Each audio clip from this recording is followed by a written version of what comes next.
আসসালামু আলাইকুম। আওয়ামী লীগ নিষিদ্ধ হয়েছে যে বিষয়টা নিয়ে আমার বন্ধু-বান্ধবের বন্ধুমহলের কিছু অংশ এবং হচ্ছে আমার পরিচিত কিছু অংশ বা যারা হচ্ছে আওয়ামী লীগের সমর্থন করেছিলেন, যারা হচ্ছে আওয়ামী লীগকে সমর্থন করেন, অন্ধের মতো বিশ্বাস করেন, তাদের জন্য একটা আমি আজকে নিষিদ্ধ হওয়ার পরে আজকে 10ই মে 2025 সাল এটা অন্তর্বর্তীকালীন সরকার ডক্টর ইউনূসের সরকার তারা আপনাদেরকে নিষিদ্ধ করছে। তো আপনাদেরকে আমি একটা পূর্বের ইতিহাস একটু জানিয়ে দিতে চাই। আপনারা ব্যথায় ব্যথিত হওয়ার কোনো কারণ নাই, দুঃখিত হওয়ার কোনো কারণ নাই।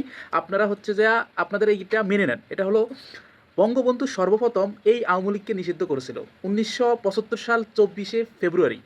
সেদিন আওয়ামী লীগকে নিষিদ্ধ করে বঙ্গবন্ধু তিনটি নীতির কথা বলছে। সেটা হচ্ছে প্রথম হচ্ছে আওয়ামী লীগকে নিষিদ্ধ করে আওয়ামী লীগকে বিলুপ্ত করে তার হচ্ছে একদলীয় কাঠামো তৈরি করা, একদলীয় শাসন তৈরি করা, আর একটা হচ্ছে নতুন রাজনৈতিক দলের বন্দোবস্ত করা। এখন আজকে 2025 সালে এসে 1974 সালের ঘটনাটা পুনরাবৃত্তি করছে। ওটা আপনাদের যে জাতির পিতা আপনারা মনে করেন, সে নিজে করছে, এখন আইসা হচ্ছে ডক্টর ইউনূস করছে। এবার কথা হচ্ছে কিভাবে বিশ্বের যতগুলা আরো কিছু কিছু দেশে এরকম করে রাজনৈতিক দলগুলো নিষিদ্ধ হয়েছিল তারা আবার পূর্বে ফিরে আসতে পারছে। পলিসি ফলো করলে আপনারা আবার বাংলাদেশের রাজনীতিতে ফিরে আসতে পারবেন। সেই পলিসিগুলো নিয়ে আমি পরবর্তী ভিডিওতে কথা বলবো। আপনারা সবাই আমার এই যে ফেসটাকে একটু ফলো দিয়ে রাখবেন, কারণ আপনাদের এই জিনিসটা কাজে লাগবে, খুবই কাজে লাগবে।